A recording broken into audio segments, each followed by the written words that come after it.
Thank you all so much for joining us for tonight's program. Best-selling author and judge David Ellis will discuss his new thrillers, Lies He Told Me, which he co-authored with James Patterson, as well as The Best Lies in this installment of Author Hour in Massachusetts. So David Ellis is a Chicago-based judge and the #1 New York Times bestselling Edgar Award-winning author of 11 novels of crime fiction, as well as 10 books co-authored with James Patterson, most recently Lies He Told Me. His latest solo release is The Best Lies, another twisty thriller for fans of Gillian, Flynn, and Denis Lehane, which was recently optioned by Warner Brothers Television. Very exciting. An accomplished judge by day, David was sworn in as the youngest serving justice of the Illinois Appellate Court for the 1st District in 2014. He lives outside Chicago with his wife and his 3 children. So folks, let's give David a big virtual round of applause for joining us tonight. And David, thanks so much for being here.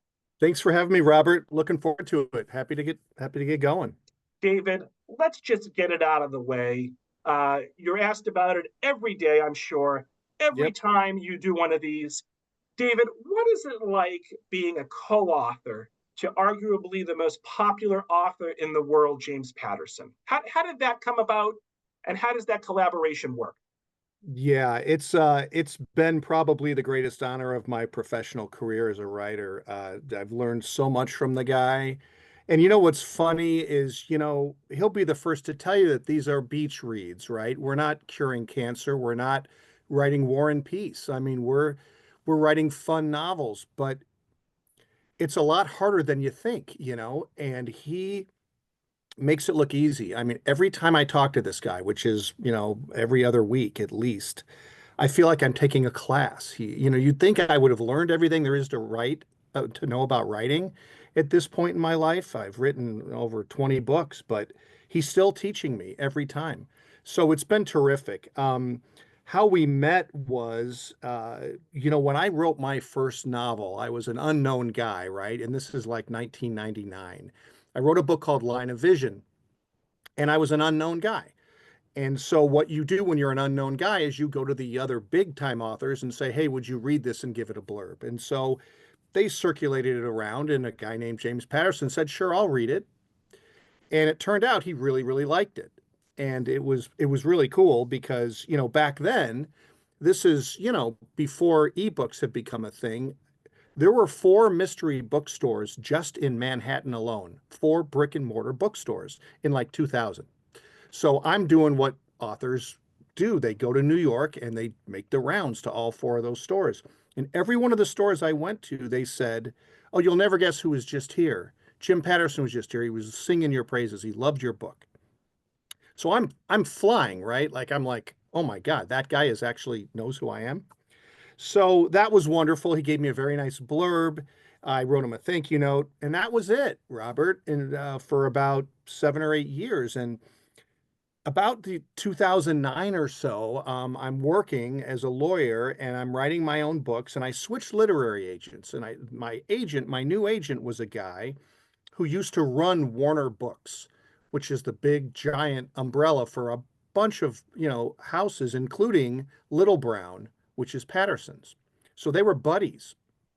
And so they're having lunch one day after my new agent has just left the publishing world and gone to the other side. And Jim's asking him, how's it going? Who are your clients? And he mentioned me. And this is, 9 years removed. And Jim, this is the way his brain works. The guy's got a mind like a steel trap. He's like, oh, I know Dave Ellis. He wrote Line of Vision. Yeah, I really liked that book, and starts talking about it. So anyways, long story short, this is when he starts taking on co-authors. And so my agent calls me and says, would you like to co-author books with Jim? He's up for it. So you would think, Robert, that any sane person would jump at that chance. The truth is, my first reaction was, I was like, well, I'm not sure that we're a good fit. Our books are kind of different. I think in hindsight, I was just scared. I was just intimidated at the prospect because this is the biggest author in the world and I'm me.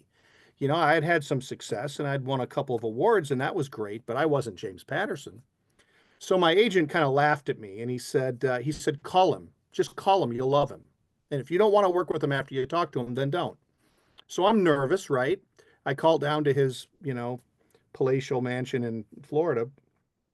And I'm nervous, and I'm so hi, Mr. Patterson. He said, "Oh, call me Jim." He's a super laid back guy, right? And I said, "Look, Jim, I'll cut to the chase. I'm super honored, but I'm not sure I know how to write a James Patterson book." And he said, Dave, I'm not bringing you on board to write a James Patterson book. I'm bringing you on board to write a James Patterson, David Ellis book. I know what you can do. I know what I can do. I think if we combine forces, it could be really cool. Now, how cool of a thing is that for this guy to say to me? I mean, how could I say no? He said, I think we're going to have fun, and I want it to be fun for you.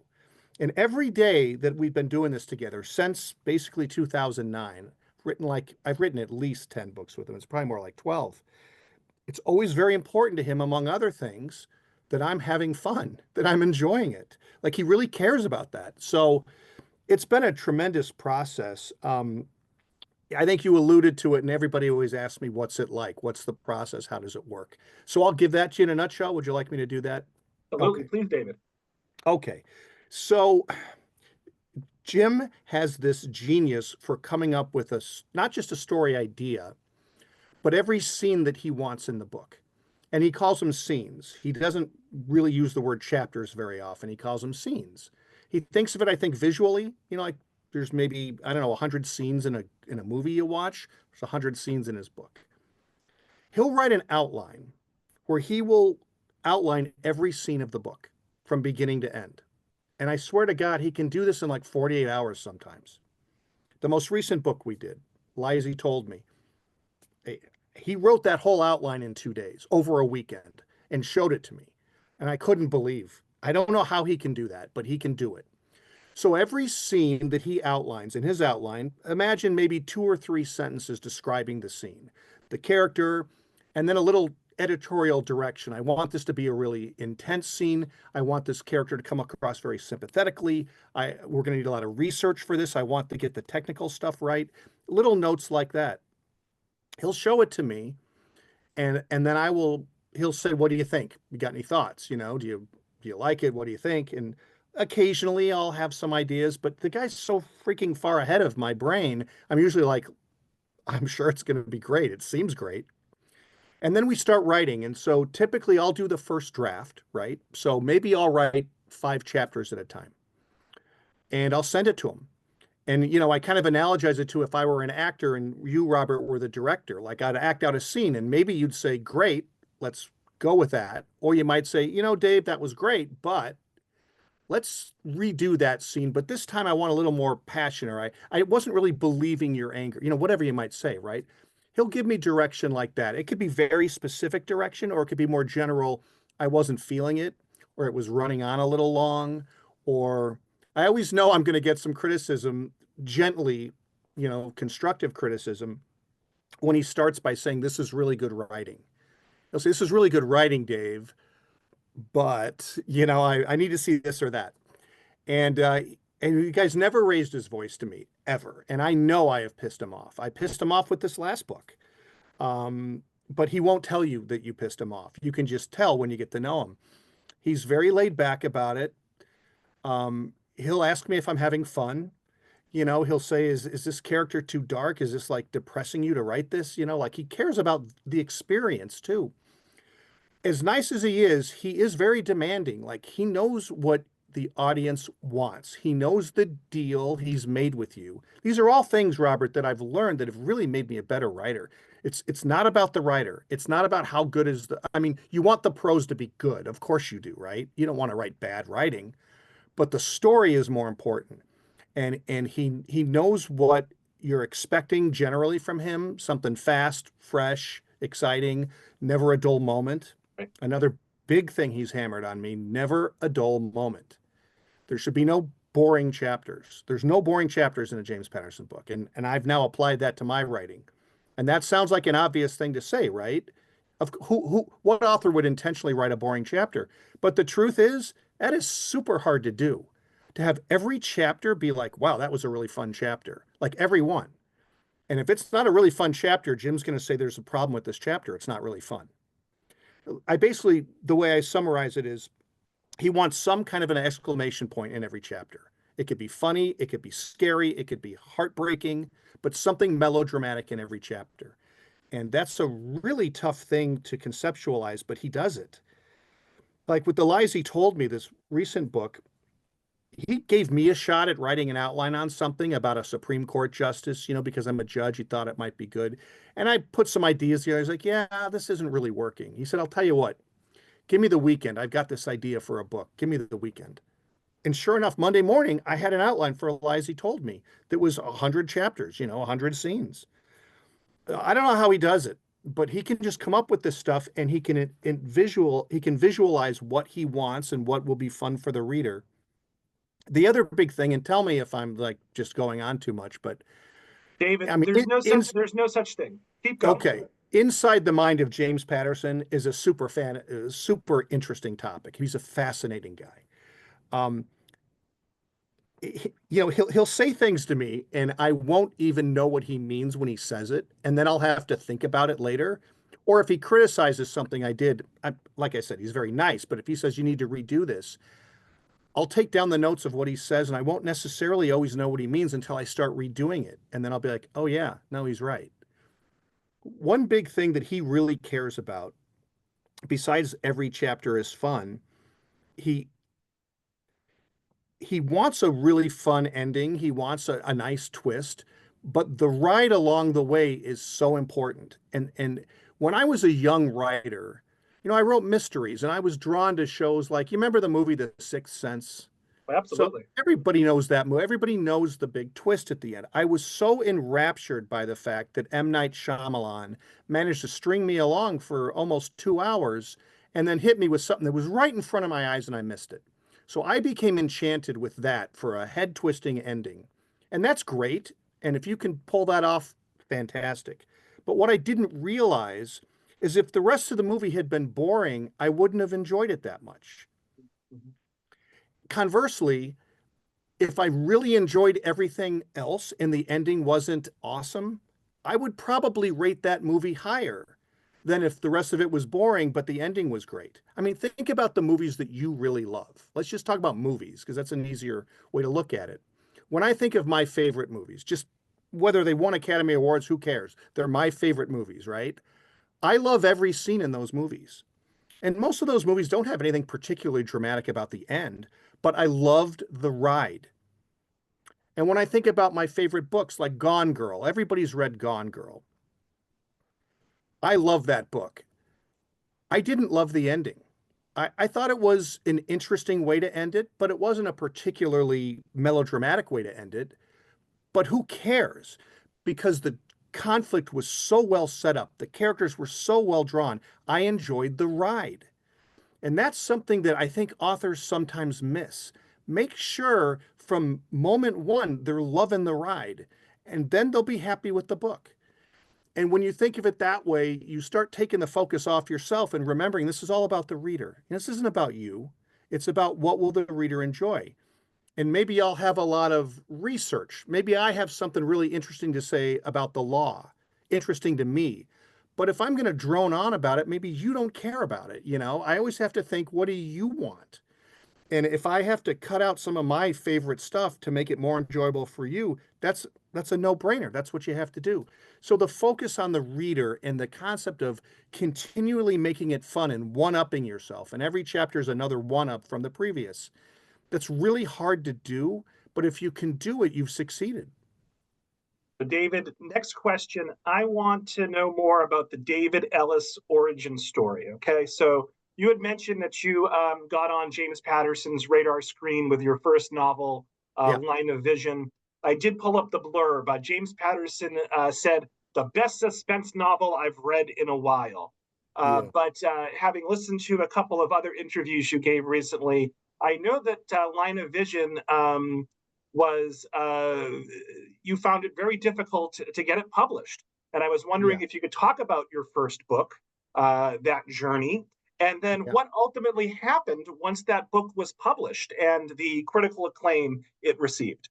Yeah. It's crazy. I mean, You know,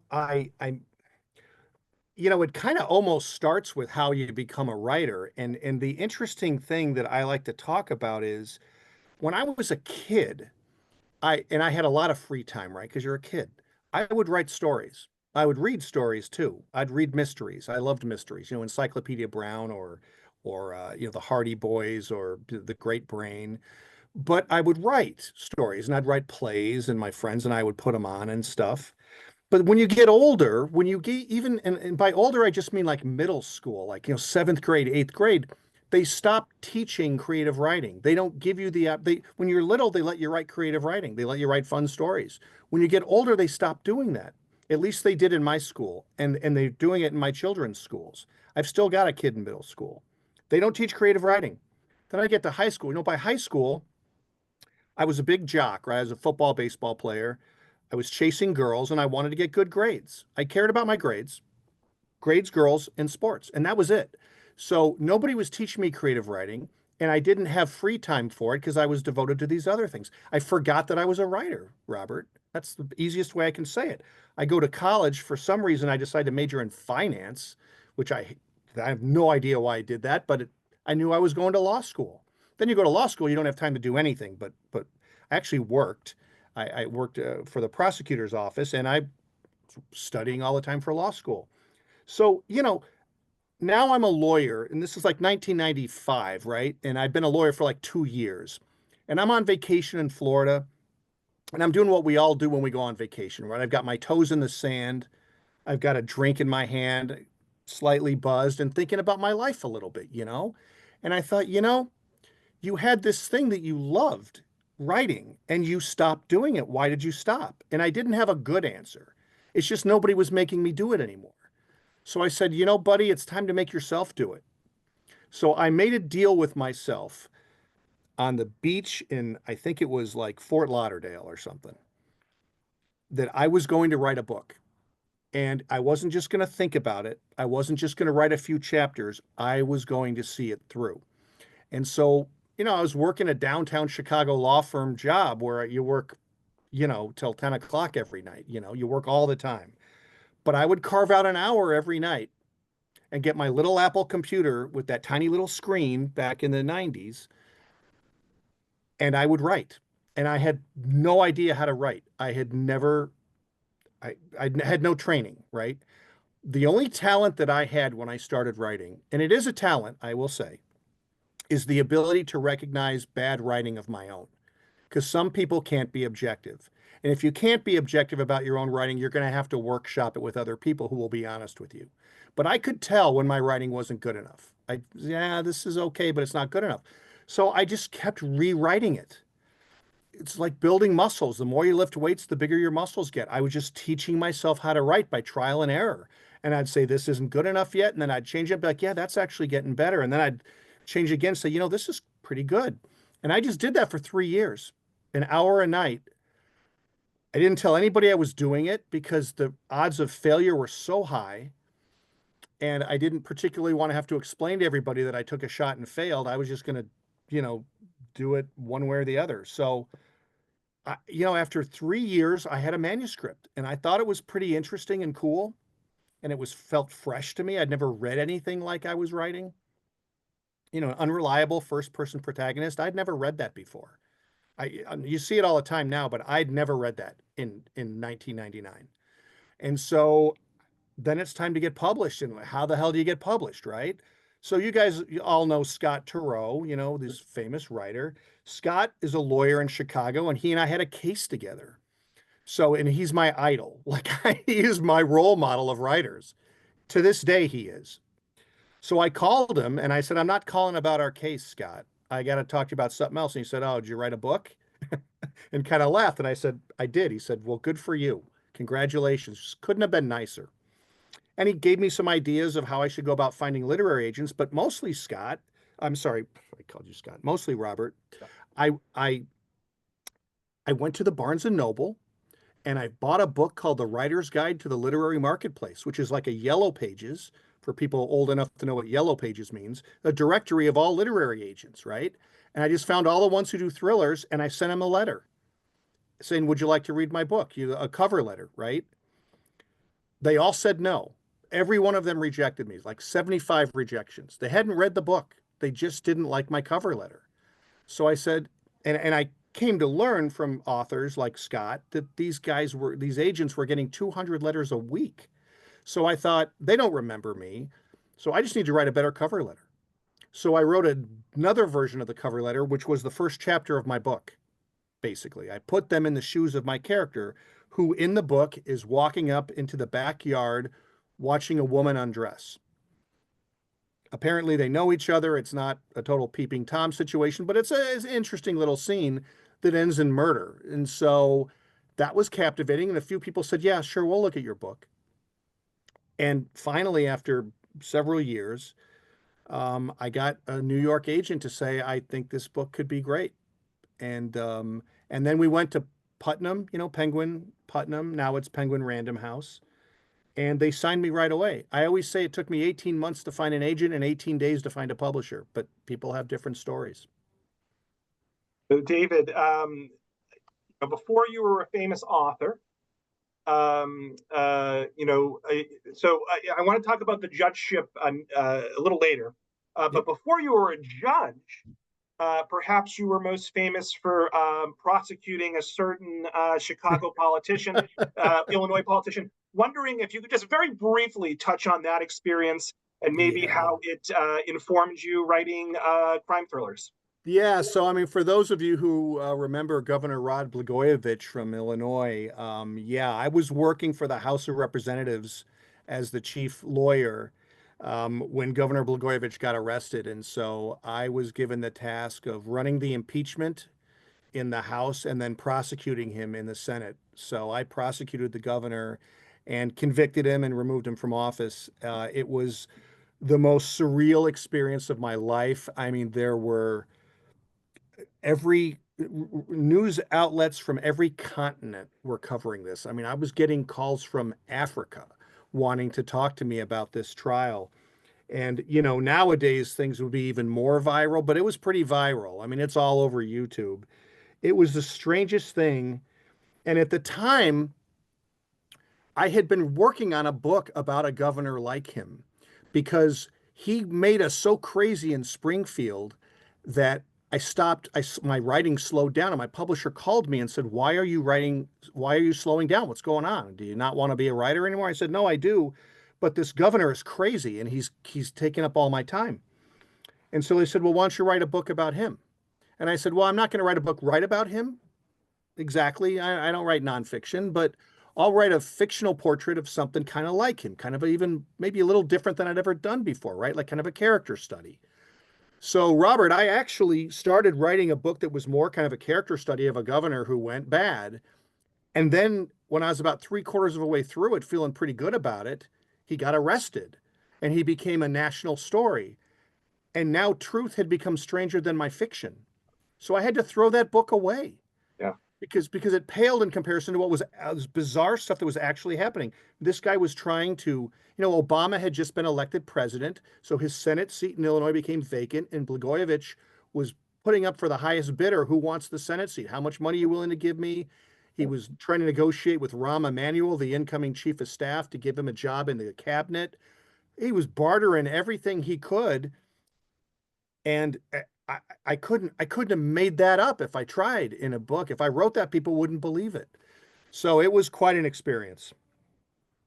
So, David, I'm familiar with lots of authors, either practicing or retired, who have written books, including thrillers. Yeah. I don't know too many judges. You must be in a rare, exclusive company here. Can you talk about what it's like being a judge and how that experience informs some of your thrillers? Yeah, I mean, I'm a judge on the Court of Appeals, and so my work product is a written opinion. That's all it is. Whatever I do behind the scenes, I'll write an opinion deciding the case. I decide criminal and civil cases out of basically Cook County, which means Chicago and the suburbs. And so I get all the crime out of Chicago. So yeah, I get all kinds of stuff. People ask me, was it hard writing appellate opinions? And I said, no, it was easy because I'm used to writing and I'm used to knowing my audience and tailoring my writing to an audience. I mean, a lot of people become appellate judges like me after being trial judges first. and they're intimidated at the prospect of having to do all this writing. But for me, it was a natural thing. Um, and yeah, I get inspiration from my cases once in a while. I've never copied anything right from a case, but I get, I get nuggets, right? I'll get little nuggets of ideas. Like the book I wrote before The Best Lies was called Look Closer. Yeah. That book has a lot about being tracked by cell phones. Well, I had a couple really big murder cases where people were tracked by their cell phones and the crime was solved that way. So that got me thinking, how could I play with that? How could I do something interesting with cell phone technology? And I managed to do something I think quite interesting in that book. So that kind of thing, I'll get those kinds of ideas. You don't want to, crap where you eat, So I try not to get too on the nose, Mhm. but it's hard to live in Chicago and not get lots of ideas. Yeah, I think I heard about that particular title from TikTok. So I don't know. That's an interesting way where I get my book recommendations Yeah, it's nowadays. it's getting a lot of play on TikTok. That book has sold like crazy. It's just been great. I've been so lucky. So I do, though, want to talk about your two new latest books. Yeah. Wondering if you could give us a brief synopsis of the first one, the one that you co-authored with James Patterson, "Lies He Told Me." So, Sure. what is that book about, David? So that book basically follows the life of a woman named Marcy who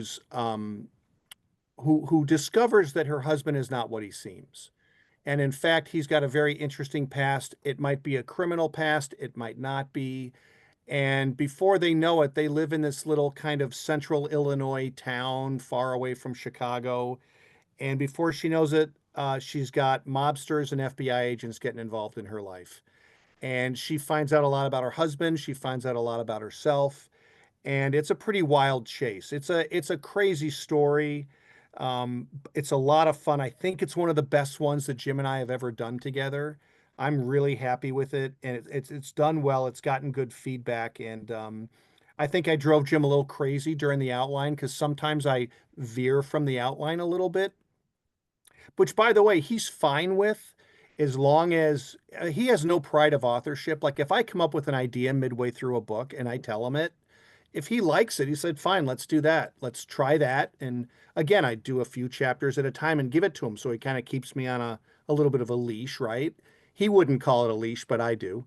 And so if I've got an idea, he'll say, hey, if you're excited about that and you think it could be cool, let's see. If it's not cool, go back to the outline. But if it's cool, then let's kind of play with it as we go. So we've had several books, including this one, where we ended up veering off the outline and kind of got excited about a slightly altered idea and kind of just ran with it. And so that's really fun when that happens. I think I give him indigestion sometimes, but he likes the spontaneity of it. He does like to plan in advance, but he always likes to leave room. If something really cool pops into your head, let's run with it and see what happens. So that book, I was very happy with that book, and I think it'll be a lot of fun for people. And then your latest solo release was "The Best Lies." Yeah. Touched on that briefly, but give us a little bit more. What exactly is that book about? Yeah, so what I've come to learn about myself, Robert, is I'm at my best when I create a character first. My wife is the one who actually had to point that out to me, but she's right. And so I start with a character and I thought, who would I want to spend time with? And I thought, who I'd like to spend time with? I'd like to spend time with someone who's a pathological liar. And so Leo, the main character, I mean, my books are always about deception, right? And trickery. And I thought, how about I just start off the bat with telling you that this guy's a pathological liar?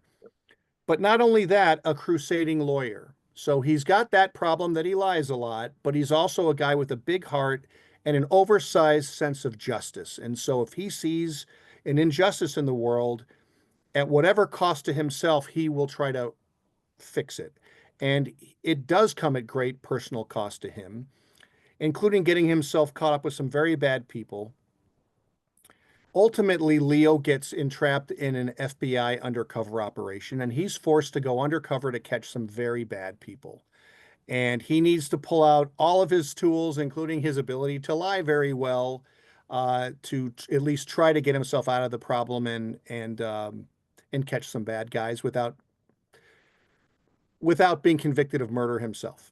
So it's quite a conundrum he finds himself in pretty early on in the book. You try to set up a conflict early, This guy is in a conflict, but the way he gets out of it, I think, is pretty interesting. I hope people will like it.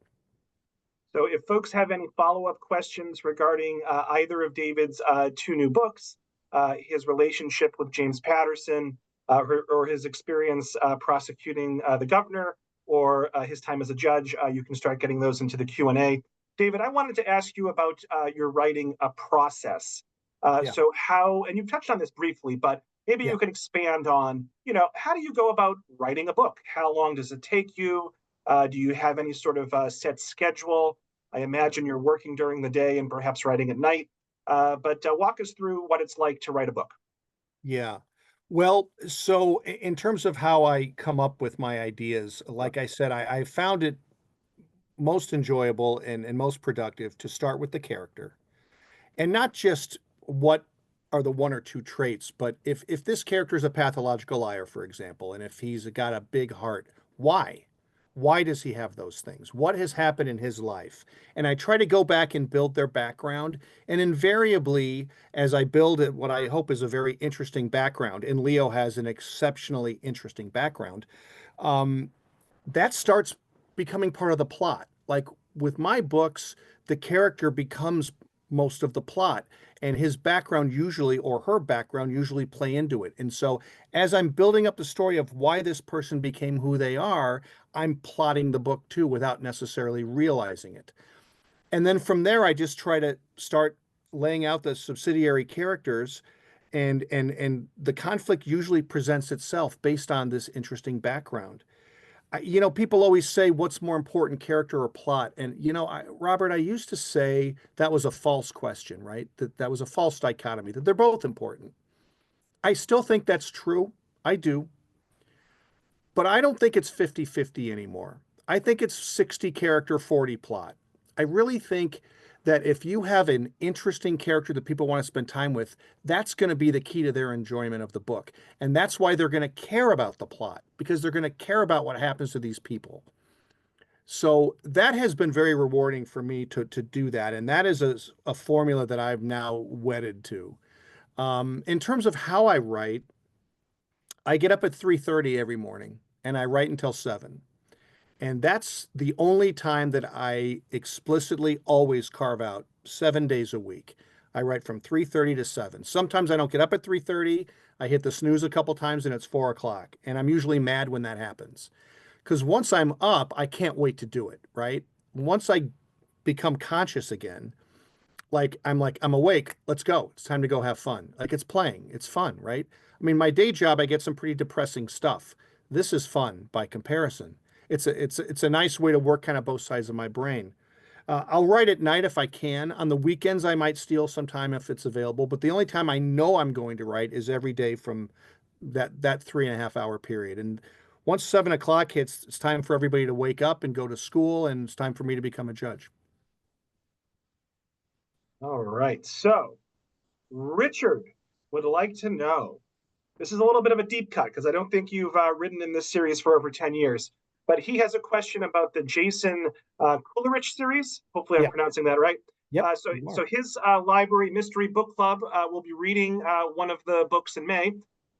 He wants to know, will you ever be writing more in this series? Okay, well, the first thing I want to say is whoever you are, I'm sorry, I don't have my glasses on, but if you would like to do a book club with me after you read it, I do book clubs virtually all the time. You can go on my web, you can find me on Instagram, David Ellis Author, it's not hard. Or you can just go to my website, it's just my name, davidellis.com, and there's a place where you can sign up. I offer that to all my readers. If you can get a few people together, and there's no minimum, it could be 5 people, I don't care. Sometimes it's 100, sometimes it's 6. I don't care. I'll give you an hour and we can talk about the book. So I say that to all of you. If you ever want me to do that, or if you have a book club at your library, I'll crash it virtually. I'm happy to do it. It's a lot of fun for me.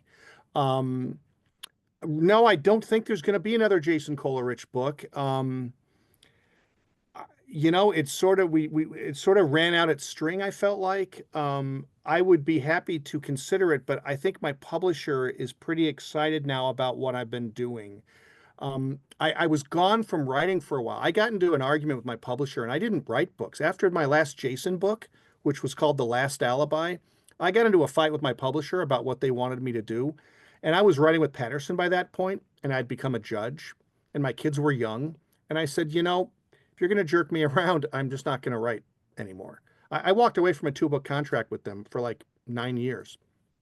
And then when COVID hit, my wife said, if you're ever going to get back into your own writing, COVID is the time to do it. Because in Chicago in March of 2020, you didn't leave your house. And so I wrote Look Closer. I went back to my roots and said, I'm going to write not what my publisher wants me to write, but what I want to write, which is very twisty, fun stuff. And they loved it. And they said, all right, start doing that. So I don't think they're going to be excited about me going back to Jason Coleridge. I would never say never. I loved him. I love Jason. It's the only time I've ever written a series, those 4 books. And the reason I thought I could write a series about him is usually when you read one of my books, the main character will be torn to pieces by the end of the book. And with Jason, he was torn to pieces before the books began, and he was rebuilding his life. And so it kind of worked conversely that way. I appreciate the question. I never say never. Richard also asks, do you feel that standalones cannot develop a character as well as a series does, and that standalones rely more on plot for its success? I think that is not true of my books, because my books really become a lot about the character and what happens to them. And you learn so much about them that I almost wouldn't know how to write a sequel and tell you anything new. But generally speaking, Richard, I agree with you. Generally speaking, I have found that to be true. And that's why I'm very picky, and there once in a while I get a series that I really like, but yeah, it is hard. It does bother me when people rely too much on plot. You have to have somebody you're invested in. Otherwise, you're just hearing somebody tell you a story. It'd be like someone telling you how their weekend was, but maybe doing it in kind of an interesting way. I understand the question. I think generally speaking, that is true. And I wish more people could write very character-laden standalones. I think Gone Girl was like that. Gone Girl was kind of an example of both. It had a great plot too, but really what drove that book to me was the characters. I think that's why it was so successful. These characters were absolutely fascinating, especially Amy, amazing Amy. But that's hard to do. It's hard. It's what I try to do. I pride myself on doing it, but it is hard. By the way, you referenced Gone Girl, and that was, a very successful book made into a film. And of course, you're working with James Patterson, who has all sorts of films made, and the new Cross series on, I think it's Prime. I'm not quite sure where that is. It is Prime. One of the streaming services. And I noticed in your introduction, David, some kind of big news hidden in there, that The Best Lies was recently optioned by Warner Brothers Television. And wondering if you just want to take a moment to talk about potentially having some of your work, become a TV series or film. And I know it's probably, maybe there's some things you can and can't say, but how are you feeling about the potential for something like that to be happening? Yeah, my last 2 books since I started writing solo again, Look Closer was optioned to Prime, and The Best Lies was optioned to Warner. The cool thing about The Best Lies with Warner was, sometimes you just are in kind of a bidding war, and people just say, we'll give you this much money, we'll give you that much money. Warner's like, we want to talk to Dave. And so the people there got on a Zoom with me. And, I told you Leo has a very interesting background, and there's only so much I could put in the book. I wanted to write more about his background, but you don't want the book to be too long, right? And they were so fascinated by Leo, and they said, there's so much we can do with this background, and we can go back to his childhood and show this crazy stuff going on. I mean, Robert, I almost had tears in my eyes. I'm like, these people are like my soulmates. I'm like, that's exactly what you should be doing with this. And so I love these people. I don't even know if I can say their names, so I won't. But the people at Warner, they seem very interested, and and they said, do you want to be a part of it? And I said, I'll be as much of a part of it as you want me to be. I don't want to get in the way, but yeah, hell yeah, I want to be a part of it. And they've been shooting me ideas. What do you think about this? It's so interactive. And it's so heartwarming and exciting. You know, Hollywood, you can't until they're on the set saying action, it's not happening yet. And so you got to keep, I know I probably sound excited because I am. I do think it's probably going to happen, but you got to keep your powder dry because Hollywood is Hollywood.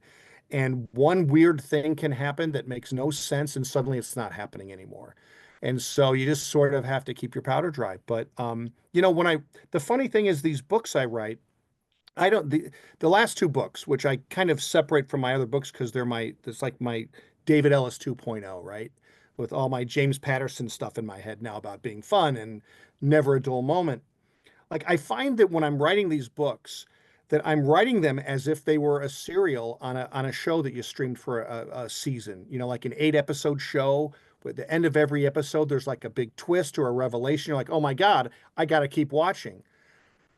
That's how I write my books. Like every 10 chapters, I try to do something you say, holy what just happened? Wow, this is really cool. Like that's my goal. Whether I succeed is up to you guys to decide, but that's what I'm trying to do. So these books seem uniquely suited to, you know, maybe a motion picture, but I think more like an 8 episode serial for a season. So I don't know if I did that knowingly, unconsciously, or what, but that's what I like and that's how I write. And so it seems to be a pretty good fit. So we'll see, you know, fingers crossed. So, question from Larry. Larry and Peggy are in South Carolina. They're wondering how much true crime stories influence your fiction writing, and specifically since they're in South Carolina, they were, and I'm going to mispronounce this person's last name, but they were wondering if you followed the Murdaugh murders trials from South Carolina. I know that was quite a sensational case that got the Netflix treatment. Wondering if you follow that and had any opinions, and in general, do you ever use true crime to inspire your writing? Yeah, so I did follow Murdoch, and I have a friend in South Carolina who was explaining some of the inside stuff about it.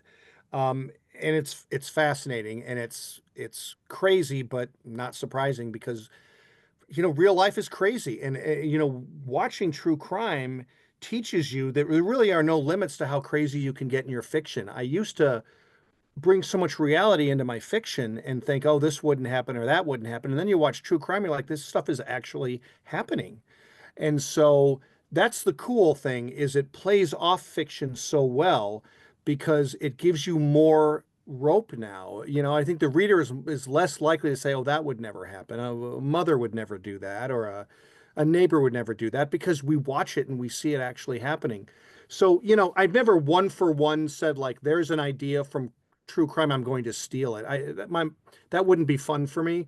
But yeah, you get inspired, you know, and my daughter loves true crime, so I watch some of it with her and I think, holy cow, this stuff is really people are really doing this stuff.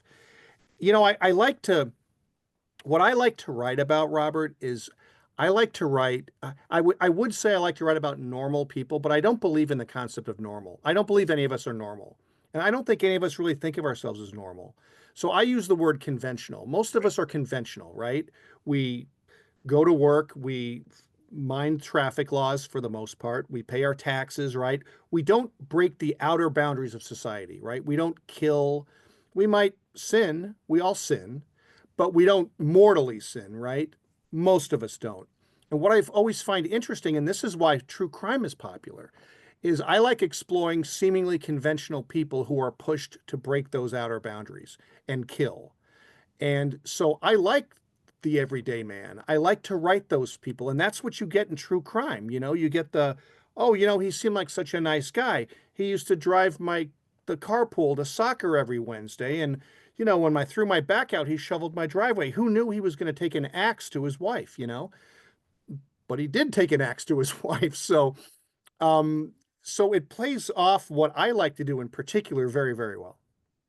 It's not exactly the Murdaugh murder trials, but something that's been No. happening in Massachusetts over the past year or so, the Karen Reed trial. You might want to take a look into Okay. that if you're not familiar with what's going on with that one. I'm not. Uh, I'm not. yeah, so, Shannon, I'm gonna sort of modify your question, Shannon. So, David, Curious, you've talked about sort of the writing advice that James Patterson gave to you. I Yeah. wonder if you have any writing advice original to you that you'd pass along to aspiring writers. Well, what are some things? And what are some words of wisdom? Obviously, you said be happy as you write, but what other things would you tell aspiring writers? Okay, I would say I'll give you two things, okay? One is, people always say write what you know. What I would say is write what gets you excited. I mean, you should probably know something about the topic, but write what makes you excited because if you're not excited about it, that will come through on the page. And conversely, if you are excited, that enthusiasm will show through. I write about things that I would want to read, that I would want to watch on TV because that gets me excited and hopefully that will translate. Write what makes your heart go pitter pat. The second thing I would say is be fearless in the first draft and be raw. The first draft, nobody's going to read except you or someone you trust, maybe. Don't, the biggest barrier to being a writer is between your ears. It's the fear of looking stupid, of not being very good. We all have interesting things to say deep down. We all have deep thoughts. And there are people I know who are not very good writers, but when I talk to them, they'll say really cool things. I'm like, God, I wouldn't have even thought to say that. But they can't translate it because they're afraid in some way. They're insecure. Your first draft, just get it out. If you're not sure who cares if it's not good? You may cut 90% of it. I rewrote every word of my first book from first draft to last, and that won the Edgar Allan Poe Award for Best First Novel. I had no idea what I was doing, but I just vomited it out. And I said, this is what I want to write, and this is the emotion I'm trying to capture, and this is the scene I want. So I'll add one thing, if I may, and it's kind of a corollary to what I just said. I did learn one writing trick before I started writing, and it was this. The instructor said, get a piece of paper and a pen, think of a scene you want to write, and just start writing. Don't worry about grammar. Don't worry about punctuation. Don't worry about getting that perfect word you're looking for. Just write it. No one's going to read it. You don't have to read it aloud to anybody. You can crumble it up when you're done if you want. And I pictured a scene that was kind of an interesting scene of somebody carrying a dead body through the woods. And I wrote it. I had a pencil actually, and I didn't worry about anything like punctuation or sentence structure. I just wrote it. Robert, I took that scene verbatim without changing a single word and put it into line of vision because it was raw and it was emotional and it was real. And if you can unlock all those insecurities and just pour it out, it's going to be better than you think. And if it's not, fix it. That's okay. But you got to start with that. You got to unlock it and just let it go. So, David, your stories have been compared to Denis Lehane, Gillian Flynn. I'm curious, though, what type of writers do you read? Do you have any favorite writers of your own? You mentioned Scott Turow. Yeah. Curious what you're reading now, and who are some of your favorite authors besides James Patterson and Scott Turow? Well, I am reading Scott Turow right now. He has a new book that's just coming out called Presumed Guilty. Yep. And I'm going to be hosting an event with him up in Wisconsin. So I'm really excited. Every time I get a Turow book, it's like Christmas came. Yeah. He's so, when someone's really good at something, it seems effortless, doesn't it? Like Michael Jordan made an entire generation of kids think that it's not that hard to shoot a 30-foot jump shot. It's really hard, but he made it look easy. Yo-Yo Ma looks like he's not even trying when he's playing the cello, right? When I read a Turow book, I forget that I'm reading a book that he toiled over every word. It's so good, it's like butter. It just flows. You get lost in it, which is the goal of every writer, to get lost. So he's certainly at the top. I really love Megan Abbott. Megan creates such cool little hot houses, these little communities of people who are so intense, whether it's cheerleading or dancing or science, and somebody gets murdered, right? But she create the atmosphere she creates. She's so good at creating that atmosphere. I wish I could do it. All these people I love, I'm deeply jealous of all of them. I don't think I'm as good as them. But that we do things differently. We have different skills. But Megan Abbott is great. Tana French is her prose is so beautiful. she's like Scott, I think. She's so she creates incredible characters and great imagery, stuff that I wish I could do, you know. I guess that's who I'm attracted to, is the people who I think are better than me and I want to be like them. Those are probably my top three. I really like Ruth Ware. Sure. Obviously, everybody likes Ruth Ware, so that's not telling you much. But she does a lot of the same thing that Megan does. She creates these little hothouses, these little places like you're on a boat and you can't get cell reception, so it's just you guys. And someone in this locked room is a murderer, right? Like, Yep. she's kind of a twist on Agatha Christie, but she's brilliant at it. So, David, I listened to The Best Lies on Audible this weekend, and Shannon has a related question. She writes, "Have you listened to Have you listened to an audio version of any of the books you've written? And what did you think of the narration?" Yeah, so these last two books, I did listen to. I didn't used to, but I because it freaked me out to listen to my own writing. But these last two, I got to help audition the characters, and they were great. My publisher was great. They gave a separate voice for each of the points of view, and so sometimes you just get one person reading, and you have a man doing a woman's voice or something. They didn't do that, and I thought these actors were sensational, and it was a real thrill for me. So I guess I'm going to go back and listen to my other ones too. But it's a little unnerving. You know, it's kind of like rereading your book, right? Like you're like, oh, did I write that? Oh, that could have been better. I mean, any book I've ever written, I could pick up right now and improve on it. And one of the hardest things is letting go, saying this is good enough. At some point, if you tinker with a book too much, it stops being fresh. And so you got to find that moment where you say, this is what I'm going to go with. And David, we're going to get you out of here on this question. What is next for David Ellis? Any projects in the works? Any current projects you can share? Yeah, so I'm working on a book with Jim Patterson that's a historical novel about Adolf Hitler, actually.